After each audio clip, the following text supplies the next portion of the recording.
j'ai l'insigne honneur de procéder avec vous ce matin. C'était prévu le matin, mais vous avez vu qu'on a remis à l'après-midi pour des questions d'organisation à la demande des organisateurs. Donc, ce soir, à l'ouverture solennelle des États généraux sur la migration et du cadre de concertation avec les Maliens de l'extérieur. Aussi voudrais-je souhaiter la chaleureuse bienvenue à tous les Maliens établis à l'extérieur, ainsi qu'à tous les invités venus divers horizons pour converger ici à Bamako. La migration est au cœur de la politique de l'État malien, destinée à faire de notre diaspora un des leviers de développement économique, social et culturel de notre pays. La tenue ce jour des États généraux de la migration, combinée aux concertations avec les Maliens établis à l'extérieur, participe de la ferme volonté du gouvernement de continuer à prêter une oreille attentive aux préoccupations des Maliens établis à l'extérieur. Elle vise également à instaurer un dialogue franc et dynamique avec tous les acteurs et toutes les parties prenantes sur les questions migratoires afin de remédier aux difficultés et obstacles auxquels nos compatriotes établis à l'extérieur sont confrontés. Ces États généraux offrent l'occasion, enfin, de mener des échanges féconds entre les Maliens de l'intérieur et ceux établis à l'extérieur pour explorer les voies et moyens d'instaurer une gouvernance durable des migrations. Mesdames et messieurs, le fort engagement politique du Mali se justifie par la dimension historique de la migration, son ancrage social et sa portée économique et politique. En effet, de par sa situation géographique, ses fortes traditions et sa culture, le Mali se distingue, comme vous le savez, comme pays de départ, pays de transit et de destination des migrants. De ce fait, il est naturellement au cœur des enjeux migratoires sud-sud et sud-nord. C'est pourquoi, en 2014, notre pays s'est doté d'une ambitieuse politique nationale de migration et de son plan d'action. Cette politique constitue notre cadre de référence en matière de migration et un outil efficace de gestion et de coopération. La politique nationale de migration est parfaitement alignée sur les priorités du cadre stratégique de la relance économique et du développement durable et sur les priorités régionales et internationales en matière d'immigration. À l'heure des dynamiques migratoires internationales, notre pays est plus que jamais engagé et déterminé à traiter les questions de mobilité dans un esprit de partenariat, de coopération et de co-responsabilité, en ayant en permanence à l'esprit la défense des intérêts des migrants et la primauté de leurs droits, en particulier de leur droit à la dignité en tant que personne humaine. Nous sommes déterminés à répondre aux défis posés par la migration irrégulière de masse en nous attaquant aux causes profondes de ce phénomène. C'est guidé par cet esprit que notre pays a pris une part active dans l'adoption du pacte mondial pour les migrations sûres, ordonnées et régulières lors de la conférence intergouvernementale des Nations Unies tenue à Marrakech en 2018. Les ministres qui nous ont représentés sont présents dans cette salle. Je voudrais les saluer de façon particulière.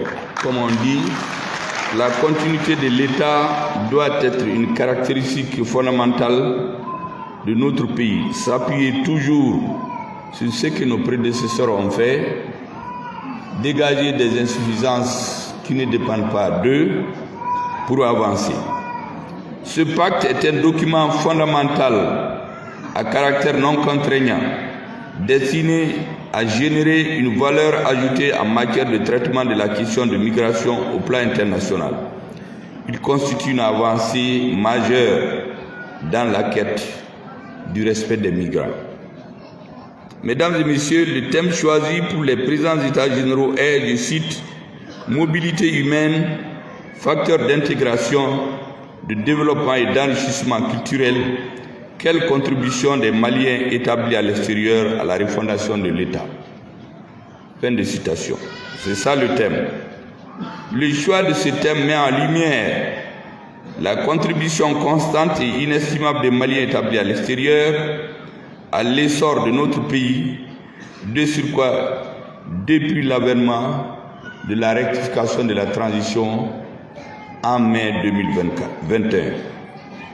Il met également en exergue la nécessité de mener la réflexion endogène sur les voies et moyens susceptibles de mieux capitaliser le potentiel de notre diaspora afin de maximiser son apport au développement de notre pays. Je me réjouis du choix de ce thème, mesdames et messieurs, et de votre engagement à vous inscrire dans le soutien résolu et continu de la refondation en cours de notre État. La question de la refondation est plus qu'un simple phénomène de mode. C'est une donnée incontournable pour le Mali et dont le gouvernement, sous le leadership du président de la transition, est résolument engagé pour le redressement de notre pays. Refonder le Mali, en effet, vital à sa survie et indispensable à son redressement. C'est pourquoi le plan d'action du gouvernement en fait l'un des axes majeurs.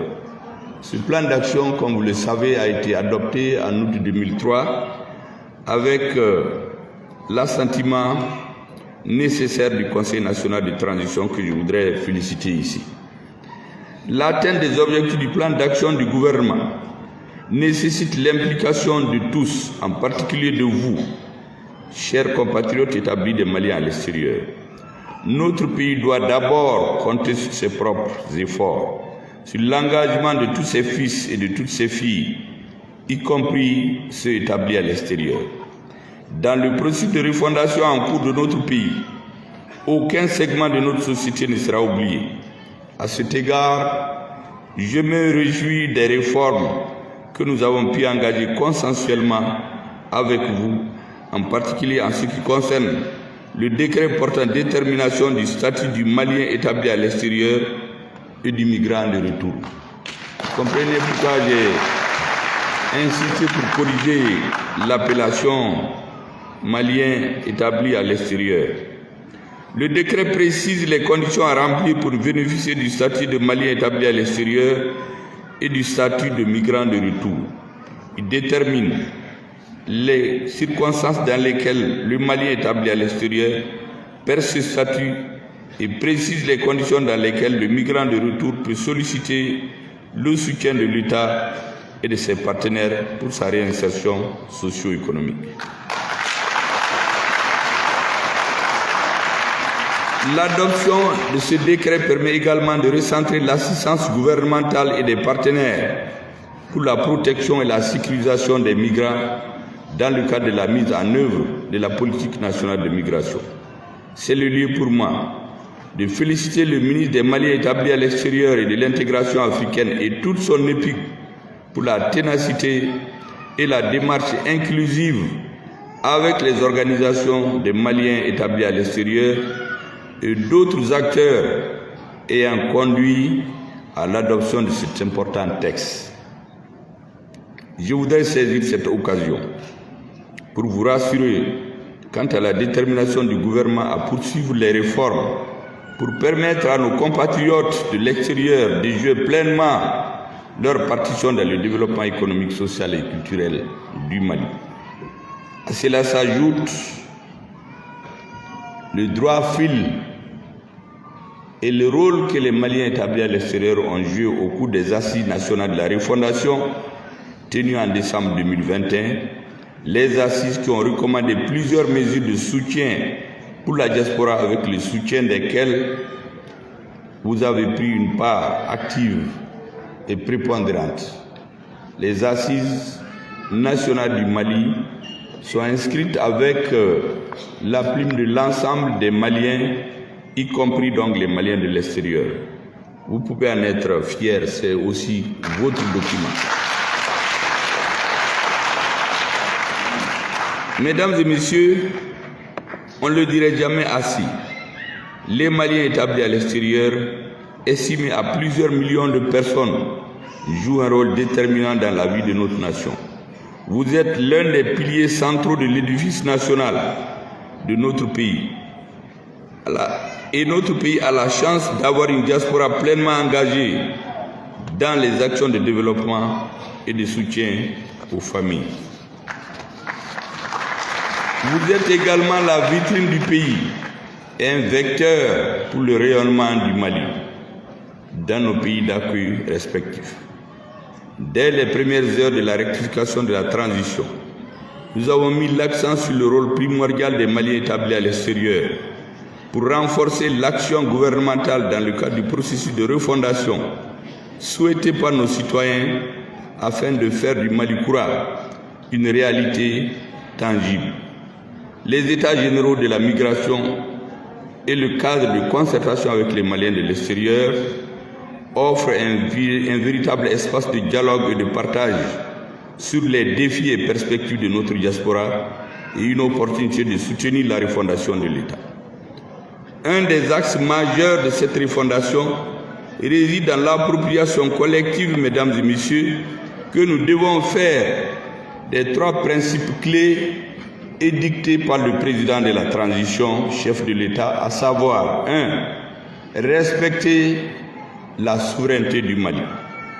2. Le respect des choix stratégiques et des partenariats opérés par le Mali. 3. La défense des intérêts vitaux de la population malienne dans toutes les décisions prises.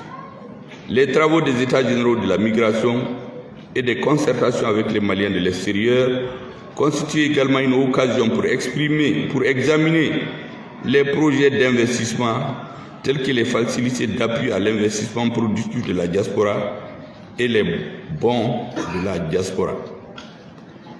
Le projet Bons de la diaspora, dont les réflexions sont à un stade avancé, constitue aussi un chantier majeur pour l'État et les associations des Maliens établis à l'extérieur.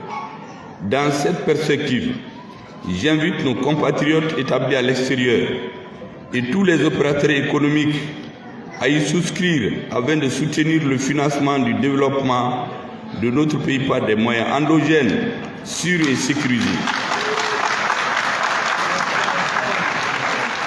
garantissant notre autonomie de décision et notre souveraineté retrouvée depuis le 14 janvier 2022. Je voudrais, mesdames et messieurs, renouveler les encouragements du gouvernement au département chargé des Maliens établis à l'extérieur afin qu'il persévère dans la mise en œuvre des réformes réalisées et dans l'accélération des chantiers ouverts pour l'épanouissement de nos compatriotes de la diaspora. Par la même occasion, j'exprime la reconnaissance du Mali à l'endroit de tous les partenaires techniques et financiers dont les actions renforcent les initiatives de l'État pour une meilleure gouvernance de la migration. Et c'est heureux que vous ayez donné la parole aux représentants donc des partenaires pour qu'ils contribuent à hauteur de souhait au débat en cours. J'ai été très impressionné par votre discours. Mes remerciements également vont à l'endroit de tous les Maliens établis à l'extérieur présents parmi nous ce soir, les experts et techniciens nationaux et étrangers qui sont tous engagés pour la réussite des États généraux de la migration et des présentes concertations. Au regard de la qualité des participants, je demeure convaincu que cette rencontre tiendra toutes ses promesses et vous rassure que le gouvernement accordera la plus grande attention aux recommandations. Mesdames et messieurs, vous savez que notre pays est dans une situation particulière. Les Maliens Vous êtes venus de très loin. Souvent, sont d'un pays très proche. Vous entendez beaucoup de choses sur les médias. Je vais vous donner une certaine lecture de l'environnement dans lequel notre gouvernement évolue, où il ne peut réussir qu'avec le soutien de tous les Maliens, dont les Maliens de l'extérieur.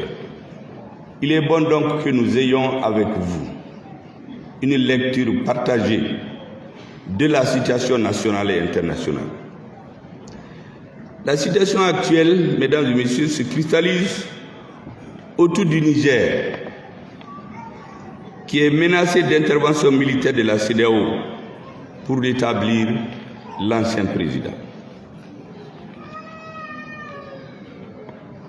Quelques jours seulement après le changement de régime, le gouvernement malien a pris une position que vous connaissez, a envoyé une délégation de haut niveau le 7 août 2023, délégation qui a travaillé conjointement avec nos homologues du Burkina et du Niger. Mon adresse aujourd'hui s'adresse à 3 catégories de personnes. Les populations du Niger, du Mali, du Burkina et de l'Afrique. Elle s'adresse aux dirigeants qui doivent parler au nom de l'Afrique, au nom des populations africaines. Et enfin, ce n'est pas courant, aux militaires qui agissent sous les ordres des dirigeants politiques. Vous savez, je voudrais faire un rappel historique. Il y a quelques jours, notre président, le président de la transition, le colonel Assimi Goïta, a eu une conversation très fructueuse avec le président de la Fédération de Russie.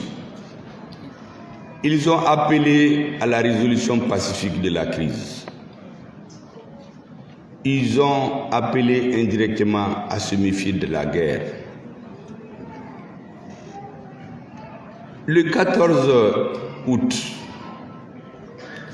à la conférence internationale sur les questions de sécurité, notre ministre de la Défense, j'ai l'habitude de le qualifier de brillant ministre, intrépide et courageux ministre de la Défense, avec, je ne suscite pas de jalousie, le calme olympien qui lui est propre, a tenu un discours qui me semble doit être lu dans toutes les écoles de sciences politiques. Un discours que tous les intellectuels africains, surtout ceux qui s'occupent de l'action politique, doivent lire et avoir comme document de chevet. Il a brossé la situation sur un plan politique, un plan historique, un plan dialectique de ce qui se passe en Afrique aujourd'hui.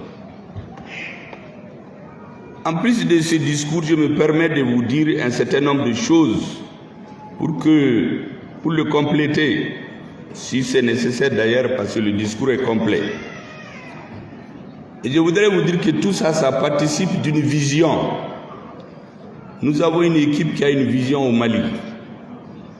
Le ministre a parlé au nom de tout le gouvernement.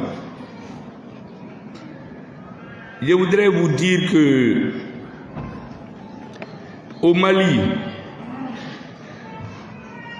quand vous regardez la situation historique, il faut qu'on se rappelle d'un certain nombre de choses que je vais vous dire.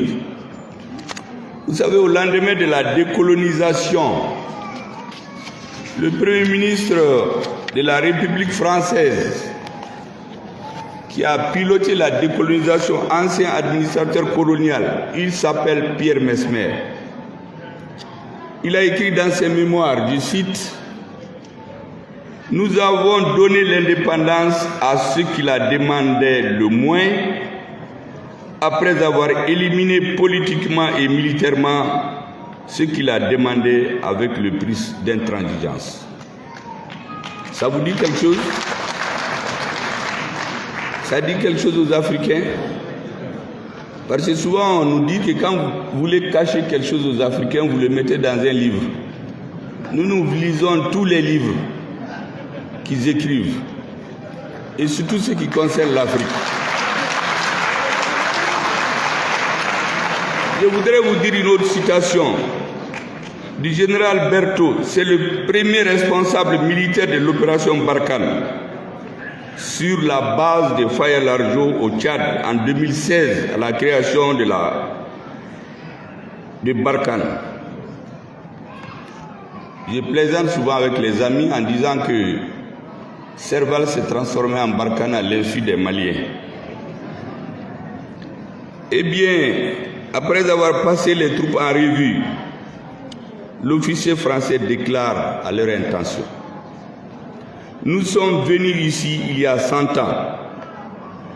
Nous en sommes partis il y a 60 ans. Nous sommes revenus pour 100 ans. Fin de citation.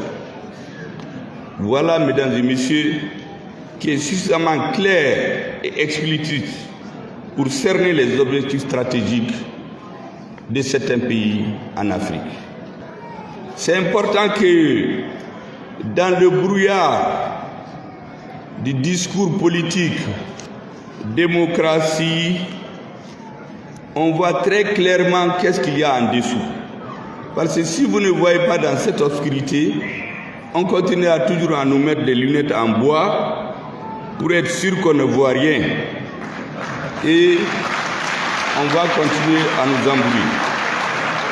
Je voudrais rappeler qu'au moment du partage de l'Afrique, la fameuse conférence de Berlin, tenue entre le 15 novembre 1884 et le 28 janvier 1985, au moment du partage de l'Afrique, c'est comme aujourd'hui.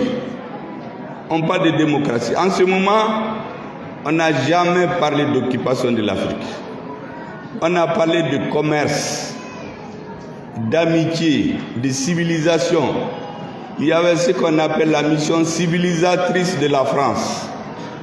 L'Angleterre avait ce qu'on appelle les 3C, christianisme, commerce, civilisation. C'est ce qui avait été dit aux Africains. Et on avait dit que l'objectif de la conférence, c'était d'encadrer le commerce et le développement et le déplacement sur les deux grands fleuves, le Niger, le fleuve Niger et le fleuve Congo. C'est ce qui avait été dit aux Africains. Le roi Léopold II est sorti de cette conférence avec sa propriété, le Congo. Mais rien n'avait été dit sur les intentions réelles. C'est ce que nous vivons aujourd'hui. Hier, c'était le commerce. Aujourd'hui, c'est la démocratie. Sous le couvert de la démocratie, il y a des pays qui avancent leurs pions en s'appuyant sur des intellectuels, sur des militaires, sur la crème de la société, qui ne comprend pas les vrais enjeux du fond. La réalité, c'est une réoccupation de l'Afrique qui ne dit pas son nom. Avant, on cherchait les chefs négriers, on cherchait des grands rois, on faisait signer avec eux des pactes d'occupation des terrains vierges. Après ces rois, on créait la zizanie entre les pays, les guerres intestines. On armait certains groupes contre d'autres. Quand un groupe est éliminé, celui qui prend le dessus, on vient l'éliminer et puis on prend le terrain. C'est à peu près la même technique avec quelques centaines de distances qu'on fait. Vous savez, au Mali, quand les problèmes ont commencé, le gouvernement malien avait demandé à l'ONU d'intervenir. En décembre, le 20 décembre 2022, le Conseil de sécurité avait décidé, a pris une résolution 2085 pour créer ce qu'ils appellent la MISMA. Ce n'est pas la MINISMA, ça s'appelait MISMA. décembre 2012, à la demande du Mali, qui a passé par l'Union africaine, l'ONU a créé. Mais qui a jamais entendu de MISMA? Quand ça a été créé, juste avant sa création, disons, il y a eu un sommet des chefs d'État de la CEDEAO, comme aujourd'hui, au Sénégal.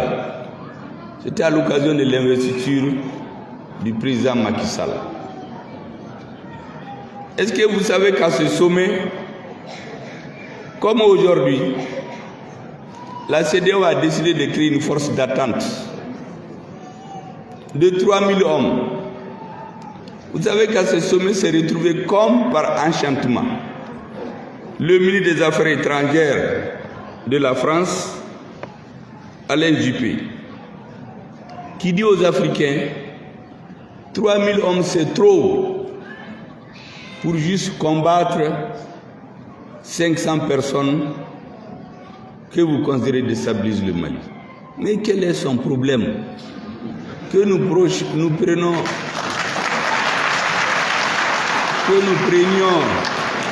un éventail, un marteau, un bâton pour nous défendre. Quel est son problème? Il s'est imposé en disant que 3000 personnes c'est trop. À partir de ce moment, la communauté internationale, nous-mêmes, nous avons ouvert les portes. Avec ce sommet-là, tout est parti. À partir de ce moment, à chaque sommet de la CEDEAO, il y a une intervention de l'extérieur qui ne dit pas son nom. C'est pas bizarre. Les gens sont manipulés.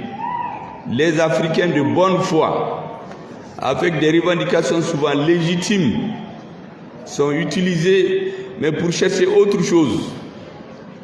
Il y a d'ailleurs un de nos compatriotes, un ancien ministre qui l'a dit.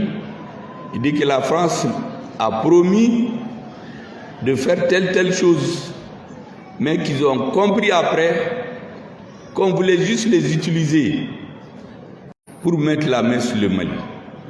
Moi, je voudrais lancer un appel à tous les Maliens, que tout le monde comprenne, que personne ne soit dupe par rapport à ce qui se passe.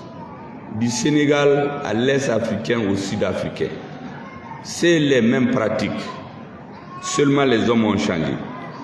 Et eux, ils lisent bien leur histoire. Tous les actes qui sont posés, tout l'itinéraire que Barkhane a suivi Serval, c'est l'itinéraire des militaires d'occupation du Mali. C'est ce qui a été suivi. Et ils ont des livres. J'ai écrit un livre dans les sources. C'est un livre qui a été écrit par un militaire en 1878. Il décrit comment il faut faire. Chez nous ici, on connaît des groupes ethniques qu'on a opposés. Un frère a tué son frère. Quand ils ont su qu'il a éliminé son frère, on l'a éliminé lui-même. Et après, ils ont pris la tribu. Ça s'est passé ici. On a trouvé tout ça dans ces livres-là. Donc les Africains doivent comprendre ce qui se passe chez nous.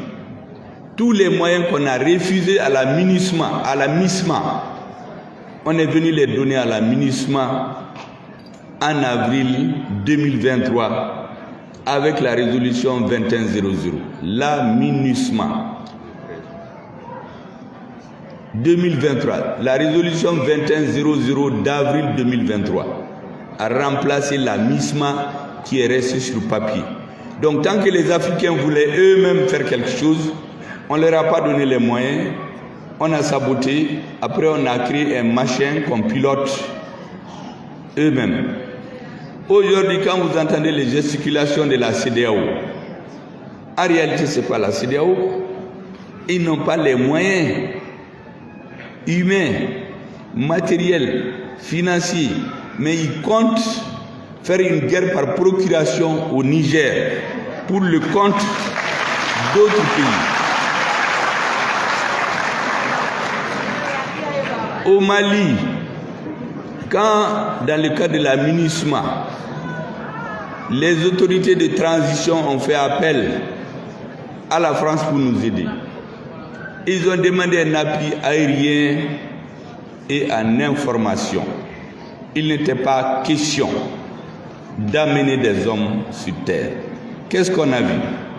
Après avoir créé une enclave, on a envoyé 5000 hommes venus de Côte d'Ivoire, du Gabon, d'un peu partout, avec un budget de 1 milliard de francs CFA par jour pour créer une enclave. Mais le développement du terrorisme, c'est quoi? On a dispersé les gens, après on crée les conditions. Les terroristes sont allés s'organiser. Il y en a qui étaient à Konna dans les mosquées, ils prêchaient, ils sont tous partis. La route de Gao, c'était le goudron. Les gens ont pris la route pour partir. Les gens se sont organisés 2 ans et ils sont revenus.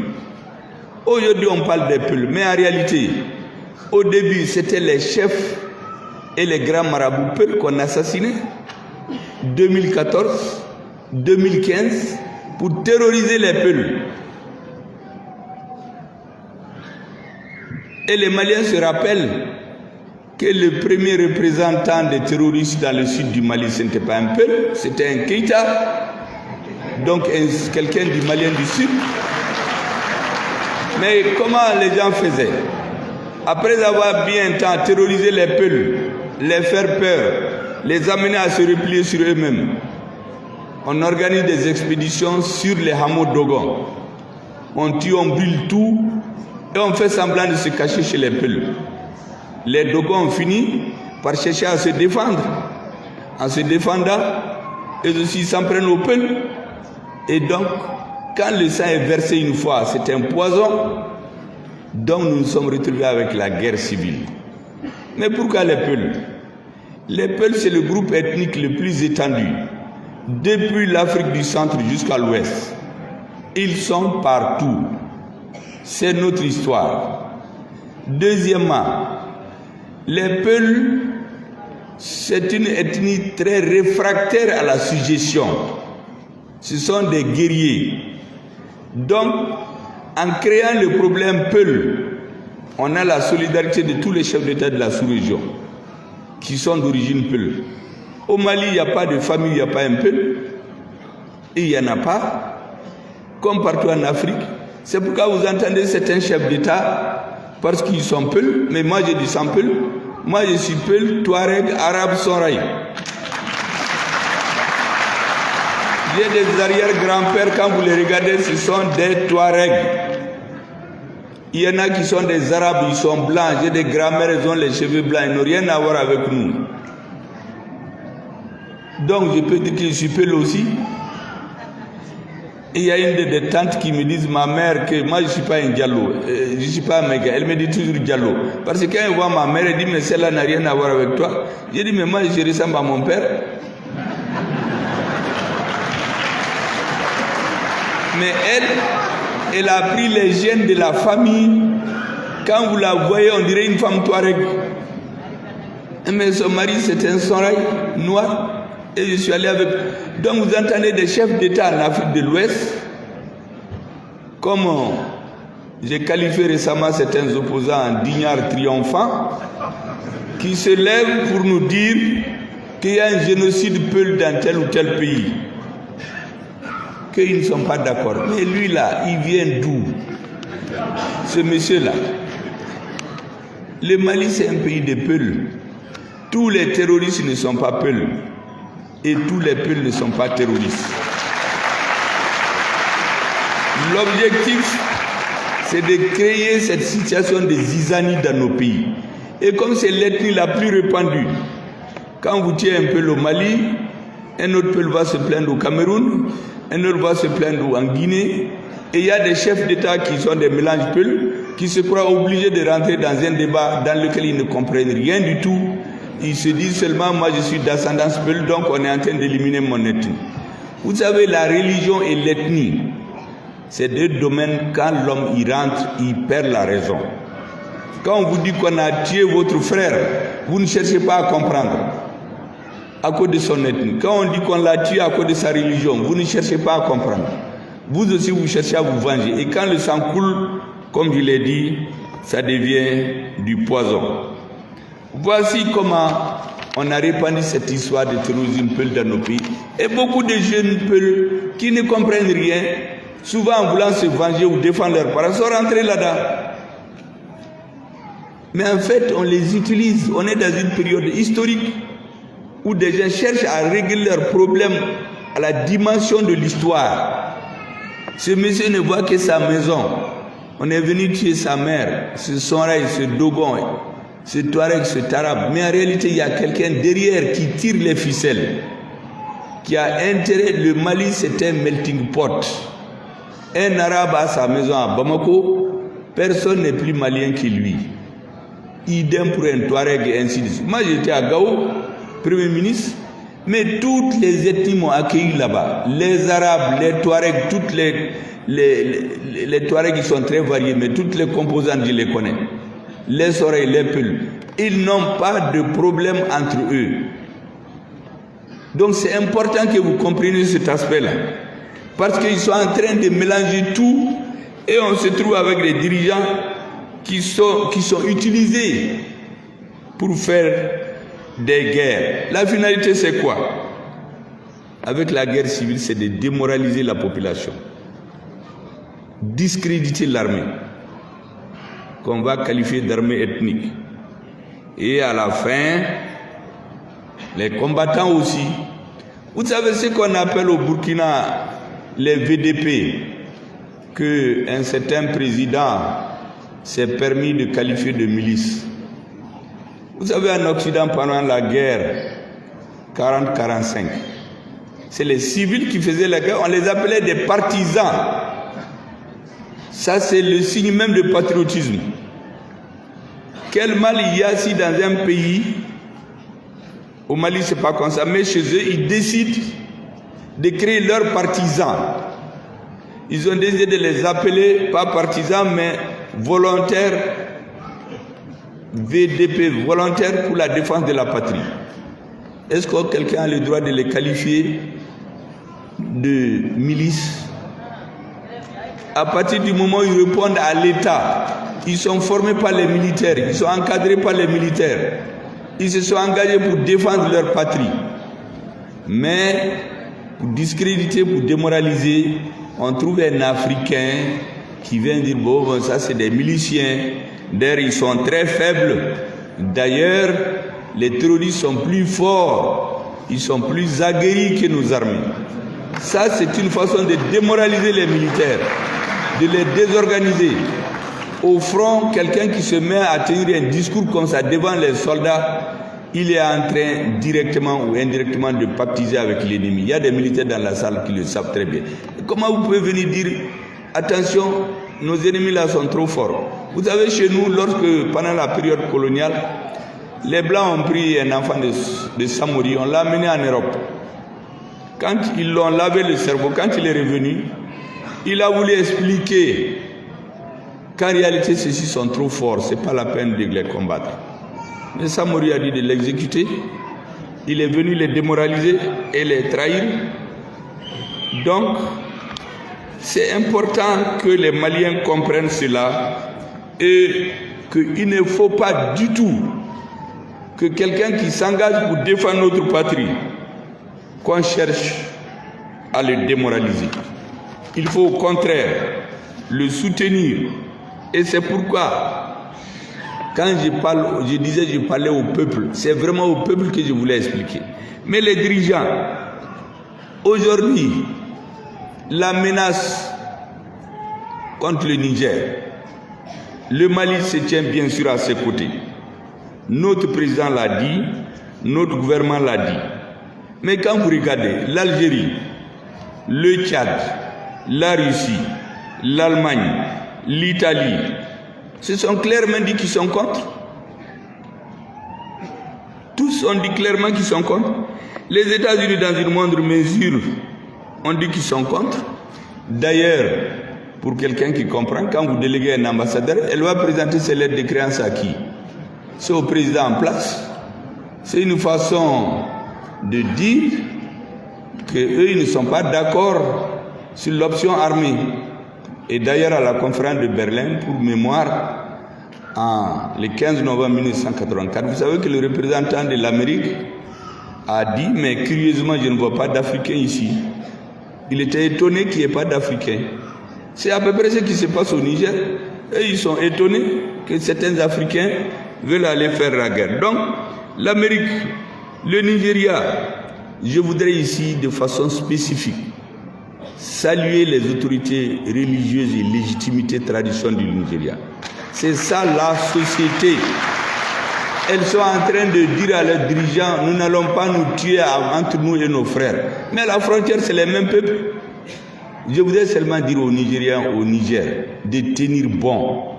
Nous avons fait le même exercice. Moi, j'ai reçu ici les chefs traditionnels africains. Ils se sont levés. Ils ont fait le tour de l'Afrique. Ils sont allés voir les présidents pour dire qu'ils ne veulent pas la guerre. Le Nigeria est donc à une position mitigée. Au Bénin, il y a beaucoup de chefs traditionnels qui ont dit qu'ils ne sont pas d'accord. Au Togo, le président n'a jamais été un va-t-en guerre. Il a toujours conseillé la modération et la compréhension des situations internes de chaque pays. Mais donc, qu'est-ce qui reste au niveau? Nous avons justement seulement la Côte d'Ivoire et le Sénégal, dont on parle beaucoup. Mais ce que je voudrais dire, j'ai toujours dit, ne cassez pas la CEDEAO. Ceux-là qui sont derrière, qui tirent les ficelles, leur objectif c'est de casser la CEDEAO. Moi j'étais ministre de l'Industrie et du Commerce, je savais ce qui se passait dans les négociations. Tout était fait pour nous mettre à terre. Donc je voudrais lancer un appel à mon cadet, le président du Sénégal, et à notre doyen, le président de la Côte d'Ivoire. Il ne faut pas être utilisé par une puissance étrangère pour son agenda personnel. Demain, vous ne serez pas là. Demain, quand vous ne serez pas là, parce que tout humain est appelé à partir, il ne faut pas que ce soit vos traces que l'Afrique va retenir. Il ne le faut pas. Ce n'est pas honorable pour votre peuple. Et d'ailleurs, est-ce que les militaires de ces pays vont venir tuer leurs frères nigériens? Je suis sûr que non. Personne ne veut de cette guerre. Moi, j'étais surpris un peu récemment par une sortie de mon cadet Macky Sall. Vous savez, en 2018-2019, moi je suis beaucoup. Macky Sall a une conférence sur la paix au Sénégal, s'est interrogé. Il dit, mais comment au Mali, on est jusqu'à 15 000 hommes armés et le terrorisme continue de s'étendre? Personne n'a pu lui répondre. Vous voyez, cette lucidité est perdue cette année. Quand le Mali a demandé à l'administration de partir, c'est le même que j'ai entendu dire, mais comment les Maliens vont s'en sortir si l'administration n'est plus chez eux? Mais il faut apprendre à être cohérent. Vous savez, quand on dirige les pays, on travaille pour l'histoire. Il faut penser à ce qu'on laisse. Il faut penser à son héritage politique. Le doyen Houphouët-Boigny, les gens disent ce qu'ils veulent de lui. Chacun a son opinion. Moi, je ne rentre pas dans les débats idéologiques, mais je constate seulement que son grand parti, le RDA, ils l'ont fondé au Mali. Mais plus, vous savez, à la veille de ce qu'on appelle la démocratisation, Houphouët-Boigny a dit aux Européens, il les a mis en garde, qu'ils sont en train d'exploiter l'Afrique, mais qu'un jour viendra, dans 40 ans, dans 50 ans, on est aujourd'hui peut-être à 50 ans, que les Africains n'accepteront plus ce que les Européens sont en train de faire. C'est Houphouët qui a dit ça devant des Européens. Et Houphouët leur a dit qu'un jour viendra où on discutera non de l'acier, non du prix des minerais de fer avec les Africains, mais du prix de l'acier. C'est très important.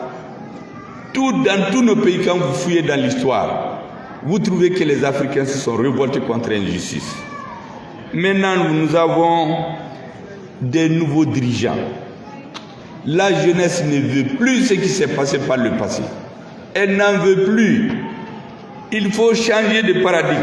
Il faut que le prix du cacao soit fixé à Abidjan, au Ghana désormais, et non à Londres ou à Paris. Il faut que le prix de l'or soit fixé au Mali, en Afrique du Sud, et non à Londres ou à Paris. Il faut que le prix du cobalt et des matières rares se fixe au Congo, et non à Paris ou à Londres ou à Bruxelles. C'est pour ça que nous nous battons. Je dis donc aux Nigériens pour terminer, tenez bon, vous n'êtes pas seuls. Toute l'Afrique regarde aujourd'hui le Mali, le Niger, le Burkina Faso et d'autres pays. Je comprends que pour des questions de sécurité, nos amis européens vont dire à tel ou tel chef d'État, attention, il ne faut pas que ça prospère au Niger, sinon ça serait votre tour. Mais ça, c'est une façon non historique de voir la situation.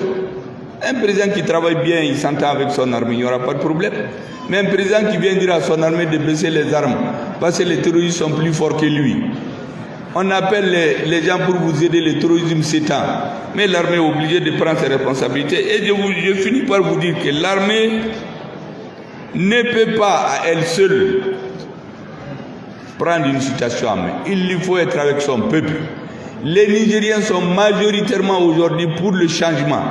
Le prix de l'uranium, pourquoi on ne le fixe pas au Niger? Au lieu de prendre seulement l'uranium au partir. La Guinée, c'est un scandale géologique. Pourquoi on ne fixe pas le prix des matières premières là-bas? On vient seulement prendre dans des bateaux et aller le fixer ailleurs. Nous n'en voulons plus. Donc vous êtes nos ambassadeurs. Dites aux Africains, nous ne sommes contre personne. On n'est pas contre les Français, on n'est pas contre les Américains. Nous avons des amis, nous avons des citoyens maliens qui ont la double nationalité. Ce que nous voulons, qu'on nous traite d'égal à égal, qu'on nous respecte et rester conforme aux trois principes que notre président Assimi Goïta a compris. Pour conclure, mesdames et messieurs, j'invite l'ensemble de nos compatriotes de l'extérieur à la cohésion, à l'unité et à l'entente où vous êtes et au respect des lois issues et coutumes des pays d'accueil. C'est important que vous unissez, parce que chaque fois qu'on crée une association de Maliens, il y en a qui se créent pour se faire la guerre. Vraiment, retrouvez-vous pour vous entendre. Hier, j'ai parlé avec le ministre chargé des Maliens établis à l'extérieur. J'ai dit, faites tout pour que les Maliens puissent s'entendre. Nous n'avons rien dans la division. Les Maliens, même s'ils sont deux, c'est des Maliens. Il faut les écouter. Et j'ai été agréablement surpris par son appel tout de suite à l'unité des Maliens de l'extérieur. J'ajoute donc à ce qu'il vient de dire. Donnez-vous la main pour que vous parlez d'une même voix. C'est en ce moment que vous serez forts. Je vous encourage particulièrement à penser à préparer votre retour, à bâtir des ponts entre vos pays de résidence et le Mali, à intensifier vos actions de soutien et de développement en faveur de votre pays d'origine. Mesdames et messieurs, vous savez, j'ai beaucoup voyagé en tant que ministre de l'Industrie et du Commerce. Il y a un Américain ici qui m'a accueilli dans sa ville en 2006. Je suis même citoyen d'honneur, je ne sais même pas dans quelle valise j'ai ma carte de citoyenneté. Je suis citoyen d'honneur de sa ville. Il m'a accompagné comme s'il était à Bamako. J'étais très fier de lui et très content. Un professeur d'université qui vous accompagne, il fait le guide pour nous. Parce que c'était un Malien. Ça, ce n'était pas fréquent. Il est assis dans la salle, il joue le modeste. Moi aussi, je ne le regarde même pas. En vous souhaitant donc, il s'appelle Diola Bagayogo. En souhaitant plein succès aux travaux, je déclare ouvert les états généraux des Maliens de l'immigration et du cadre de concertation avec les Maliens de l'extérieur. Que Dieu bénisse le Mali.